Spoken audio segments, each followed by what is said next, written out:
ചേട്ടാ, ഈ സ്ഥലം ഏതാണ്? ഈ സ്ഥലത്തിന്റെ പ്രത്യേകത എന്താണ്? ഈ സ്ഥലത്തിന്റെ പേര് കടലുകാണി എന്നാണ്. കടലുകാണി പാറ എന്നറിയപ്പെടുന്നത്. ഇതിന്റെ സവിശേഷത എന്ന് പറയുന്നത്, പണ്ട് കാലത്ത് ആൾക്കാർ പറയണത്, ഞങ്ങൾ പഠിക്കുന്ന കാലത്തും കുട്ടിക്കാലത്തും അല്ല, ഇതിന്റെ മേളിൽ കയറി എന്നാൽ കടൽ കാണാം എന്നായിരുന്നു. കാര്യം അത് ശരിക്കും പറഞ്ഞാൽ ഈ നമ്മളെ വർക്കല കടൽ ഭാഗമായിരിക്കാം.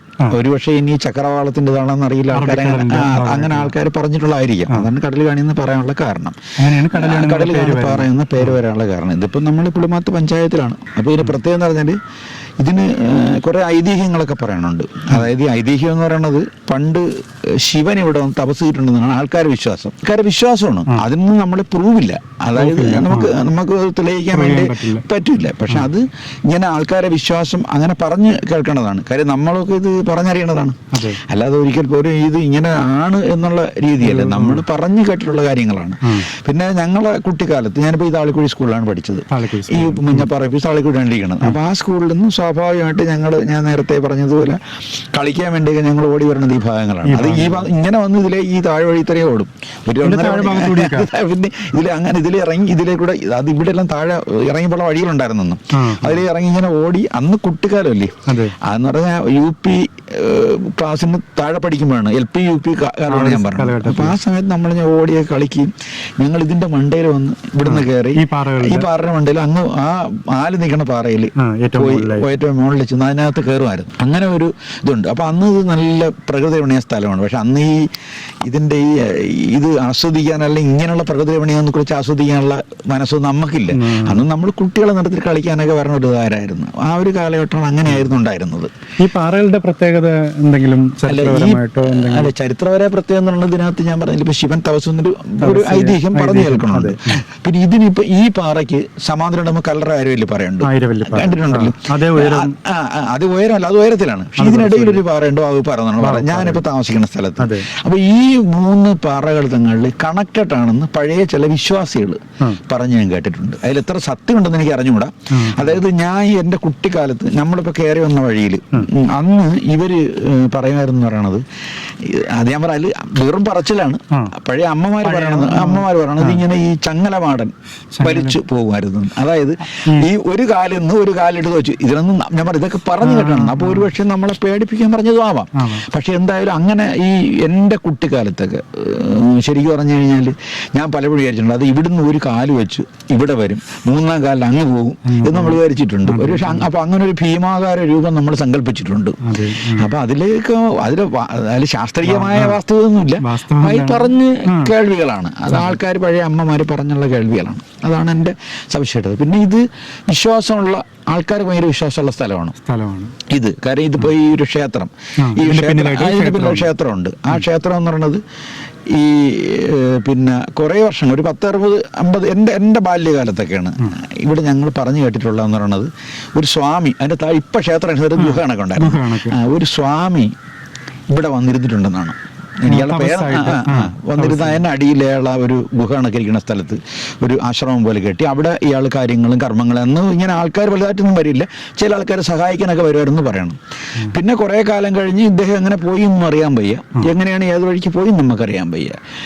അതിനുശേഷം എന്നുള്ളത് കുറേ കാലങ്ങൾ കഴിഞ്ഞ് ഇവിടെ ക്ഷേത്ര പൂജ ആരാധനകൾ നടന്ന്, അപ്പം അതിനകത്ത് ഈ നാട്ടുകാർ തന്നെയാണ് പൂജ നടത്തിയിട്ടുള്ളത്. പിന്നെ അതിനുശേഷം ഇവരൊരു കമ്മിറ്റിയെല്ലാം ഉണ്ടാക്കി രൂപീകരിച്ച് അതിനെ കെട്ടി ഒരു ക്ഷേത്രമാക്കി പ്രതിഷ്ഠയെല്ലാം നടത്തി ബ്രാഹ്മണ പൂജ നടക്കുന്നുണ്ട്. ഇപ്പോഴും ആഴ്ചയിൽ ഒരു ദിവസം പൂജയുണ്ട്, എല്ലാ ആയില്യത്തിനും പൂജയുണ്ട്, അങ്ങനെ പൂജ നടക്കുന്നുണ്ട്. അതാണ്. പിന്നെ ഇതിന്റെ പ്രത്യേകം ഞാൻ പറയാം, ഇപ്പൊ നമ്മൾ കണ്ടില്ല, ഇവിടെ നമുക്ക് കാണാം ഇത്രയും സ്ഥലം. അതായത് നമ്മൾ ഒരു പക്ഷെ പൊന്മുടിയൊക്കെ ഒന്ന് കാണുന്നത് പോലെ തന്നെ ഈ 4 വശവും നമുക്ക് ഇതിന്റെ മണ്ടേക്ക് ഇരുന്ന് കാണാമെന്നുള്ള അത്രയും ഭയങ്കര ഇവിടെ നോക്കിയാൽ അത്രയും നല്ലൊരു വ്യൂ നമുക്ക് കിട്ടുന്നുണ്ട്. മാത്രമല്ല നമ്മളിപ്പോ ഒത്തിരി സന്ധ്യയായിട്ടാണ് പോകണമെങ്കിൽ സ്വാഭാവികമായിട്ട് ആ റോഡ് വഴി, നമ്മളെ MC റോഡ് വഴി വാഹനങ്ങൾ ഇങ്ങനെ പോണത് കാണാൻ പറ്റും. അപ്പൊ അങ്ങനെയൊക്കെയുള്ള സവിശേഷമുള്ള സ്ഥലങ്ങളാണിത്. കോൺഗ്രസ് ഭരണകാലത്താണ് എന്റെ വിശ്വാസം, പഞ്ചായത്ത് ഭരണം. അപ്പൊ അന്ന് അച്യുതാനന്ദന്റെ ഗവൺമെന്റ് ആ കാലത്ത് തുടങ്ങി വയ്ക്കുകയും പിന്നീട് ഉമ്മൻചാണ്ടി ഗവൺമെന്റ് വന്ന സമയത്താണ് ഇതിനെ എക്കോ ടൂറിസം പ്രഖ്യാപിച്ച് ഇതിലേക്ക് കൊണ്ടുവരണത്. ഇത് അന്ന് ഇവിടെ ശരിക്കും പറഞ്ഞാൽ നല്ല ധാരാളം ആൾക്കാർ വരികയും ഫാമിലിയൊക്കെ വരികയും ഇവിടെ ഇരിക്കുന്നുണ്ടില്ല, അതെല്ലാം കണ്ടില്ല. ഇപ്പൊ അതെല്ലാം പൊട്ടിപ്പൊളിഞ്ഞ് നാനാവിധമായി ആ വഴിയെല്ലാം മൊത്തം ഇല്ലാതെ. ഇത് പിന്നെ സംരക്ഷിക്കേണ്ടത് പഞ്ചായത്തായിരിക്കാം. പക്ഷേ ഇതിപ്പോൾ അങ്ങനെയൊന്നും കാര്യമായി ചെയ്യാതെ ഇത് നശിച്ചു പോയി എന്നുള്ളതാണ്. ഇത് മാത്രമല്ല, ഇതിനകത്ത് പിന്നെ സാമൂഹ്യ വിരുദ്ധന്മാരെ ശല്യം ഉണ്ടായി തുടങ്ങി. നമ്മൾ പറയേണ്ട സാമൂഹ്യ വിരുദ്ധം എന്താണെന്നുള്ളത്. അപ്പൊ അങ്ങനെ വന്നപ്പോഴാണ് അതങ്ങനെ അത്തരത്തിൽ ആയിപ്പോയത്. കുറച്ച് ആളുകൾ ഈ ലൈറ്റും മറ്റൊക്കെ അത് നശിപ്പിച്ചു കളഞ്ഞതാണ്. അതായത് അത് ഈ രാത്രി കാലങ്ങളിൽ വന്ന് ഇവിടെ പല പിന്നെ വെള്ളമടി അങ്ങനെയുള്ള കാര്യങ്ങളൊക്കെ ചെയ്യാൻ വേണ്ടി ആയിരിക്കാം. അതിന് വേണ്ടിയാണ് ഇത്. ആൾക്കാർ പറഞ്ഞ ശല്യമാണല്ലേ. നല്ല ഇതിപ്പോ തുടങ്ങുന്ന സമയത്ത് നല്ല ഭംഗിയുള്ള സ്ഥലവും ധാരാളം ആൾക്കാർ ദിവസം ധാരാളം ആൾക്കാർ വന്ന് പോകുന്ന സ്ഥലമാണ്. ഇത് നല്ലൊരു ടൂറിസ്റ്റ് കേന്ദ്രമാക്കി മാറ്റാൻ പറ്റുന്ന സ്ഥലമാണ്. നല്ല കാഴ്ചക്കാരെ അട്രാക്ട് ചെയ്യുന്ന സ്ഥലം. ശരിക്കും പറഞ്ഞത് ഈ വിദേശികൾ തന്നെ പലരും ഇവിടെ വന്നു പോയിട്ടുണ്ട്. വിദേശികൾ ഇതിലെ ഈ വർക്കലയും ഇവിടെയൊക്കെ പറഞ്ഞ ആൾക്കാർ പലരും വന്നു പോയിട്ടുണ്ട് ഇവിടെ. പക്ഷെ ഇപ്പൊ ആ തരത്തിൽ സംരക്ഷിക്കപ്പെടണില്ല. അതിന്റെ ഉത്തരവാദിത്വം പഞ്ചായത്താണ്, ഭരണകൂടം. അതായത് ആര് ഭരിച്ചാലും ഭരണകർത്താക്കളാണ് ഉത്തരവാദികൾ, വേറെ ആരുമല്ല. പഞ്ചായത്ത് അങ്ങനെ ഒരു സംരക്ഷിക്കപ്പെടുന്ന രീതിയിൽ ഒരു പ്രവർത്തനം നടക്കണില്ല. അതുകൊണ്ടാണ് ഇങ്ങനെ ആയി പോണത്. ഈ കോൺഗ്രസിന്റെ ഭരണകാലത്ത് തന്നെയാണോ ഈ വേലിയും കാര്യങ്ങളും എല്ലാം എന്നാണ് എന്റെ വിശ്വാസം. കാര്യം എന്റെ കറക്റ്റ് പീരീഡ് എനിക്ക് തോന്നുന്നത് പഞ്ചായത്ത് ഭരണം കോൺഗ്രസ് ആയിരുന്നപ്പോഴാണ് എന്റെ വിശ്വാസം. കാര്യം അഹമ്മദ് കബീർ വൈസ് പ്രസിഡന്റ് വിരുപ്പിണിയും ഒക്കെ പ്രസിഡന്റ് എന്ന കാലമാണ് എന്റെ വിശ്വാസം. കാര്യം ഇപ്പോൾ ഒരു 10-15 വർഷത്തിനകത്ത് ആയിട്ടുള്ളതെല്ലാം ചെയ്തിട്ടും നശിച്ചു എന്ന് തുടങ്ങി ഇപ്പൊ അടുത്ത കാലത്തല്ലേ ആയത്. വൈകുന്നേരങ്ങളിലൊക്കെ എന്നാലും ആൾക്കാർ ഇവിടേക്ക് ആൾക്കാർ വന്നിരിക്കുകയൊക്കെ ചെയ്യും. ആ പാറയുടെ മേളിൽ കയറി ഇരുന്ന് കഴിഞ്ഞാല് ഭയങ്കര കാറ്റാണ്. പിന്നെ അതിനിടയിൽ ഈ പാറയുടെ ഇടയിൽ ഒരു പാറയുണ്ട്, അറിയാം. ഇത് ഇപ്പുറത്ത് വലിയ പാറ, അങ്ങേക്കപ്പുറത്ത് ഇറങ്ങാനൊരു പാറയുണ്ട്. ഏറ്റവും വലിയൊരു പാറയിൽ നിന്ന് അപ്പുറത്തോട്ട് ഇറങ്ങിപ്പോ ഒരു വഴിയുണ്ട്. അതിന്റെ ഒരു ഇടയിലുണ്ട്. അതിന്റെ ആള് വീണ് മരിച്ചു പോയിട്ടുണ്ട്. ഒരു ഗുഹ പോലെ. അതായത് അക്കരെ കാലത്തായിരിക്കും അതിനെ വീണ് പോവുകയും ചെയ്തു. അതിനടിയിൽ വീണ് പോയിട്ടുണ്ട്. ഒരു കാലപ്പുറത്ത് വെച്ചപ്പോൾ അവനകത്തായി പോയിട്ടുണ്ട്. അങ്ങനെ ഒരാൾ അതിനകത്ത് മരണപ്പെട്ടു പോയിട്ടുണ്ട്. പിന്നെ ഈ ഇതുമായിട്ട് പറഞ്ഞത് കണക്ട് ആണെന്ന് എനിക്ക് അറിഞ്ഞൂടാ. ഞാൻ പറഞ്ഞില്ലേ, ഞങ്ങളൊരു 10ാം ക്ലാസ് കഴിഞ്ഞ സമയത്ത് ഈ വൈകുന്നേരങ്ങളിൽ ചില നേരങ്ങളിൽ ഞാൻ നമ്മളെ ഈ കുറ്റിമുട്ടിൽ അജയനുണ്ട്, പിന്നെ ഒരു മൈക്ക് യശനുണ്ട്, ഞങ്ങളെല്ലാം കൂടി ഇവിടെ വരുമായിരുന്നു. എൻ്റെ മണ്ടയിൽ എൻ്റെ അനിയൻ ഞങ്ങളെല്ലാം കൂടെ വരുമായിരുന്നു. കുറ്റിമുട്ട് നടന്ന് ഗ്രന്ഥശാല നടന്ന് ഒരു വൈകുന്നേരത്താകുമ്പോൾ ഇവിടെ വരും. അപ്പം അങ്ങനെ അതിൻ്റെ മണ്ടയിൽ കയറി അങ്ങനെ മണ്ടേ ഇരിക്കുമായിരുന്നു. അങ്ങനെ ഇരിക്കും ഈ മൈക്ക് യേശൻ അങ്ങനെ ഇപ്പോഴും ജീവിച്ചിരിക്കുന്ന ആളാണ്. ഇദ്ദേഹം ഒരിക്കലും ഒരു കാര്യം ചെയ്തിട്ടുണ്ട്. അതായത് ഞാനീ പറഞ്ഞ പാറയിൽ നിന്ന് അപ്പുറത്ത് കാല് വയ്ക്കാൻ വേണ്ടി ഇറങ്ങി അപ്പുറത്ത് കാല് വെച്ചു. ഈ പുള്ളിക്കാരൻ ഇതിന്റെ നടുക്കായി. പുള്ളി അപ്പുറം എത്തൂല ഇപ്പുറം എത്തൂല. ഞാൻ നേരിട്ട് ഞങ്ങളുടെ ഇടയിലായി. ഇയാള് അവസാനം ആകെ എന്ത് ചെയ്യണമെന്ന് അറിയാൻ പോയി. നമുക്ക് ഇയാൾ വന്ന് നമ്മൾ പിള്ളേരാണ്. പിള്ളേരെന്ന് പറഞ്ഞാൽ ഞങ്ങൾക്ക് 10-15 വയസ്സിനൊക്കെ താഴെ ഉള്ളൂ. നമ്മളൊക്കെ 2-4 വയസ്സിന് അധികം ഇങ്ങനെ ഉണ്ടാവുള്ളൂ എനിക്ക് തോന്നണം. അപ്പൊ ഇങ്ങനെ ഇത് എങ്ങനെ എന്ത് ചെയ്യണമെന്ന് അറിയാൻ ചെയ്തപ്പെട്ടു. ഇത് നാട്ടുകാർക്കൊന്നും അറിയാത്ത കാര്യമാണ്, അങ്ങനെയൊക്കെ അറിയാൻ കാര്യം. പക്ഷെ ഞങ്ങൾ അവസാനം ചെയ്തത് ഞങ്ങളിട്ടിരുന്ന ഷർട്ട് അഴിച്ച് കെട്ടി ഇങ്ങനെ കയ്യിൽ കൊടുത്ത് ഞങ്ങൾ വലിച്ചിങ്ങനെ കയറി. പക്ഷെ അന്ന് ഒരു പക്ഷേ ആ ഒരു പിടി വിട്ടുപോയെങ്കിൽ അങ്ങനെ അവസ്ഥയും ഇതൊക്കെ തന്നെ ഒരാടുന്ന് ജീവിച്ചിരിപ്പുണ്ട്. ഇപ്പോഴുണ്ട് മുകളിൽ അല്ല, ഇതിനിടയിൽ അക്കരെ ഇക്കരെ ഇറങ്ങാൻ വേണ്ടിയിട്ട് സൈഡിൽ ഇയാൾ നടുക്കിറങ്ങി. അവിടെ വെച്ച് നോക്കിയാൽ കാണാതെ ഇറങ്ങിയിട്ട് ഇങ്ങനെ അങ്ങേക്ക് അപ്പുറത്തും എത്തൂല ഇപ്പുറം എത്തൂല. കാൽ രണ്ടിലിങ്ങനെ ആയിപ്പോയി. കാല് ഇങ്ങനെ വിരുത്ത് വയ്ക്കുകയും പുള്ളിക്കാരൻ അങ്ങേ ഇപ്പുറം അപ്പുറം കൈ എത്താത്ത അവസ്ഥയായി. വിട്ടുപോയാൽ അകത്ത് പോകും. നമ്മളും ആദ്യം ഒരു പാനിക് ആയിപ്പോ നമുക്ക് എന്ത് ചെയ്യണമെന്ന് അറിഞ്ഞൂടാ. അന്ന് നമ്മളാകെ പേടിച്ചു പോയി. പിന്നെ നമ്മൾ ഈ 2-3 ആൾക്കാരെ ഷർട്ട് ഇട്ടിരുന്നെല്ലാം കൂടെ കൂട്ടിക്കെട്ടി ഇങ്ങനെ ഇട്ട് ഞങ്ങൾ വലിച്ചാണ് ഇങ്ങനെ മേളിൽ കയറ്റിയത്. അത് ഒരു ഞങ്ങളൊരു ഓർമ്മ. അതാ നമ്മൾ. പക്ഷെ അത് വേറെ ആരും പറഞ്ഞിട്ടൊന്നുമില്ല. പുള്ളിക്ക് ഞാൻ ചിലപ്പോൾ ചോദിക്കാം, അങ്ങോട്ട് ഇപ്പോഴും ചോദിക്കാം, എന്നാ പഴയ കാര്യം മറന്നുമില്ലല്ലോ എല്ലാം ചോദിക്കും. അത് ഓർമ്മയുടെ എന്ന് പറയും. ഈ പാറകളുടെ ഒരു പ്രത്യേകത എന്തെങ്കിലും? നല്ല ഉയരത്തിൽ സ്ഥിതി ചെയ്യുന്ന 4-5 പാറയുണ്ടല്ലേ? അതല്ല, അത് ഈ പാണ്ഡവൻ പാറ എന്നൊക്കെ പറയുമ്പോൾ അങ്ങനെയൊക്കെ കുറെ സങ്കല്പങ്ങളൊക്കെ ആൾക്കാർ പറഞ്ഞു കേട്ടിട്ടുണ്ട്. അങ്ങനെ പറഞ്ഞു കേട്ടിട്ടുണ്ട്. അതായത് ഈ പാറകൾ ഓരോ പ്രതീകങ്ങളാണ്, പഞ്ചപാണ്ഡവന്മാരെ പ്രതീകമായിട്ടൊക്കെ പറഞ്ഞെന്നൊക്കെ പറഞ്ഞിട്ടുണ്ട്.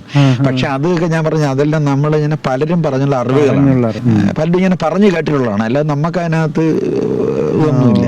ഞാനിങ്ങനെ ഇപ്പൊ ഞാനീ പറഞ്ഞെല്ലാം പറഞ്ഞ അറിവുകളാണ്, അത്രേ ഉള്ളൂ. അല്ലാതെ ഈ ടൂറിസം വന്നതും മറ്റേ അമ്പലം തുടങ്ങിയൊക്കെ വാസ്തവങ്ങളാണ്. മറ്റേക്ക് നമ്മൾ ഐതിഹ്യങ്ങൾ പറഞ്ഞറിവുകൾ മാത്രം, അല്ല വേറൊന്നും അല്ല. ഇവിടെ ഇനിയിപ്പോ ഒരു ടൂറിസം ഡെവലപ്മെന്റ്സ് വരുവാണെങ്കിൽ, മുമ്പ് ഞാനും പറഞ്ഞു കേട്ടിട്ടുണ്ട്, ഈ അടുത്ത പാറ കല്ലറപ്പാറ അത് കണക്ട് ചെയ്ത് എന്തെങ്കിലും റോപ്പ് വേ പോലെയുള്ള അങ്ങനെ എന്തെങ്കിലും ഡിസ്റ്റൻസ് ഉണ്ട്. നല്ല ഡിസ്റ്റൻസ് ഉണ്ട്. പിന്നെ എത്ര കിലോമീറ്റർ? പക്ഷെ ക്രോസ് ചെയ്ത് പോകുമ്പോൾ ശരിക്കും പറയാം എന്നാലും ഒരു 3-4 കിലോമീറ്ററിന് കൂടുതൽ വരും, ഡിസ്റ്റൻസ് വരും. കാര്യം അത്രയും ഉയരത്തിൽ അതൊക്കെ എന്ന് പറഞ്ഞാല് സാധ്യമാവാത്ത കാര്യമൊന്നുമല്ല. അതൊക്കെ ചെയ്യാൻ പറ്റും. ഇച്ഛാശക്തികളുടെ ഗവൺമെന്റ് ഒക്കെ ഉണ്ടെങ്കിൽ ചെയ്യാൻ പറ്റും. ഇതിനേക്കാൾ 10-12 കിലോമീറ്റർ റോപ്പ് വേയിൽ പോണില്ലേ, ചെയ്യാൻ പറ്റും. പക്ഷെ അത് പിന്നെ നമ്മളെ ടൂറിസത്തിന്റെ കാഴ്ചപ്പാട് ഞാൻ പറയണതാണ്. നമ്മളെ ടൂറിസം കാഴ്ചപ്പാട് തികച്ചും വികലമാണ്. അതായത് ടൂറിസം ഡെവലപ്മെന്റ് നമ്മൾ സങ്കല്പിക്കുന്നത് ശരിക്കും അനുകരണം മാത്രം എനിക്ക് തോന്നിയിട്ടുണ്ട് പലപ്പോഴും. നമ്മുടേതായ ഒരു ശൈലിയിൽ പുതുമകൾ കൊണ്ടുവരാൻ നമ്മൾ ശ്രമിച്ചിട്ടില്ല. കാര്യം എന്ന് പറഞ്ഞാൽ നമ്മളിപ്പോ ഇപ്പൊ ഞാൻ ഇവിടെ ഇപ്പോൾ തുടങ്ങി, ഇപ്പം സ്വാഭാവികമായിട്ട് വിദേശികൾ വരണമെങ്കിൽ എന്ത് വേണം? അവരൊക്കെയുള്ള ഫെസിലിറ്റീസും അവർക്ക് ആവശ്യമുള്ള ഫെസിലിറ്റീസും അതിനുള്ള എക്വിപ്മെന്റ്സും വേണം, അതിനുള്ള ഇൻഫ്രാസ്ട്രക്ചർ അതൊക്കെ ശരിക്കും ഉണ്ടാവണം. പക്ഷെ അതൊന്നും നമ്മളെ ആൾക്കാരെ അനുവദിക്കില്ല. നമ്മൾ ഈ വികസിത രാജ്യങ്ങളിലെ ടൂറിസം കണ്ടു ശരിക്കും പഠിക്കേണ്ടതാണ് ആ കാര്യത്തിനകത്ത്. ഇച്ഛാശക്തിയുള്ളൊരു ഭരണകൂടം ഉണ്ടാവുകയൊക്കെ ചെയ്യുകയാണെങ്കിൽ ടൂറിസത്തിന് അതിൻ്റെതായ കാഴ്ചപ്പാടുകൾ ഉണ്ടെങ്കിൽ തീർച്ചയായിട്ടും നല്ല ടൂറിസത്തിന് സാധ്യതയുള്ള സ്ഥലമാണ്. നല്ല സാധ്യതകൾ ഡെവലപ്പ് ചെയ്തെടുത്താൽ നന്നായിട്ടുള്ള സ്ഥലമാണ്, അതിന് യാതൊരു സംശയമില്ല. കാര്യം ഇവിടെ തന്നെ നമ്മളെ നല്ലൊരു ടൂറിസം ഹബ്ബാക്കി ഇതിനെ അങ്ങനെ മാറ്റിയെടുക്കാൻ കഴിയും. എത്ര ആൾക്കാർക്ക് തൊഴിലുണ്ട്, എത്ര ആൾക്കാർക്ക് ജീവിതമാർഗം ഉണ്ടാവും എന്നറിയാം. ഈ ഒരു ആലിന് എന്താണ് പ്രത്യേകത ഈ പാറയുമായിട്ട്? അതായത് ഈ ആല് ശരിക്കും ഈ പാറയുടെ ഏറ്റവും ഐഡന്റിറ്റി എന്നുള്ളത് എവിടെ നിന്ന് നോക്കിയാലും ഈ ആല് കാണും. ആദ്യം കാണും.